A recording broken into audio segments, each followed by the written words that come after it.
pubs in Ireland and at the parties, they still love to tell stories and what they call recitations. Here's one that takes us back in history and back in time, back to the year about 1796, I think it was. There was a man travelling the length and breadth of Ireland on horseback at the time. His name was Thomas Russell from Cork. And he was organising the United Irishmen in preparation for the rebellion of 1798. One wild and wintry evening, he stopped into a little tavern someplace up in the County Down. The locals were gathered in around a big blazing fire there. And they wondered what a man was doing out, a strange man out, riding on a horse on a night like that, a night of sleet and snow. But they were too polite to ask him who he was and what his business was. So they sat on and the talk ran on the weather and on the state of the country, whether Napoleon would make good his promise to send ships and men to Ireland.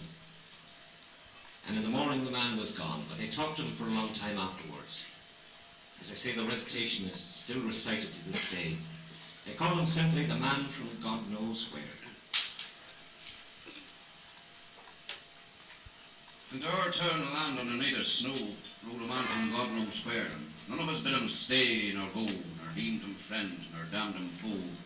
But was stay with his big roan mare, for in our town land we're decent folk, and if he didn't speak, well, none of us spoke, and we sat till the fire burned low. We're a civil sort in our wee place, and we made the circle wide around Andy Lennon's cheerful blaze, and we wished the man the length of his days and a good end to his ride. He's smiling under his slouchy hat. See, there's a bit of a joke in that, for we ride in different ways. The whiles we smoked and watched him stare from his seat for an the glow, I nudged Joe Moore. He wouldn't dare for asking him who he's from meeting there and how far he's got to go. But Joe wouldn't dare, nor would he, boy Scott, and he took no drink, neither cold nor hot, this man from God knows where. It was closing time and late for by when us ones braved the air. I never saw worse may I liver die than the sleep that night, and I says as I'll find us for stopping there. But it screeked on through the gable pane. I watched him pelt through the driving rain, and I juked from his roving eye. 2 years more, then the trouble year, when the best that a man could feel was the pike that he kept in hidlings near, till the blood of hate and the blood of fear was redder nor rust on the steel.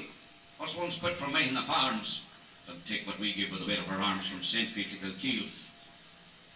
In the time of the hurry we had no lead, we all of us fought with the rest, and if anyone shook like a trembling reed, no one gave either hint nor heed, whatever, even we guessed.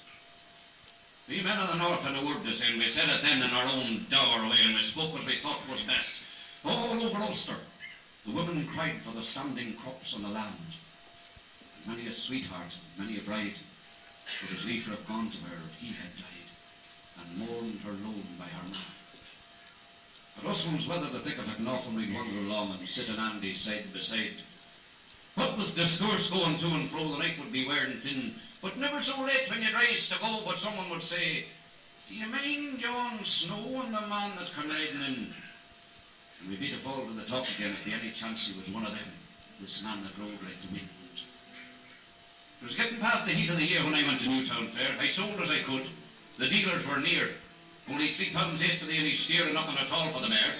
I met McKee in the throng of the street to see the grass is growing under our feet since they hanged young Warwick here, and he told me that Boney had promised help to a man in Dublin town, so to see if you've hung the pike on the shelf, you may hurry home hot foot by yourself and once more take it down. So by Cumber Road I trotted the grey, and I never cut corn till Killalay stood high on the rising ground.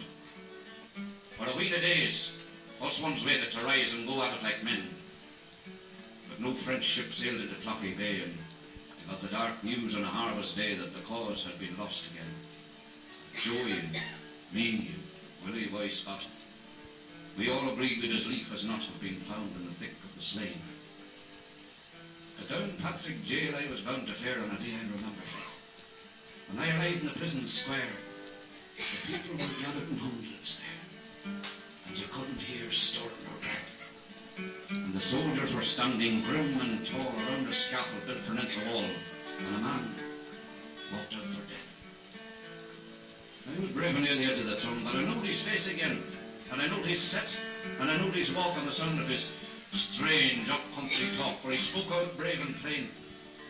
And he bowed his head to the swinging rope, and I said, "Please God, to his dying hope, and amen to his dying prayer. That the wrongs might cease and the rights prevail. And that man they hanged in Downpatrick jail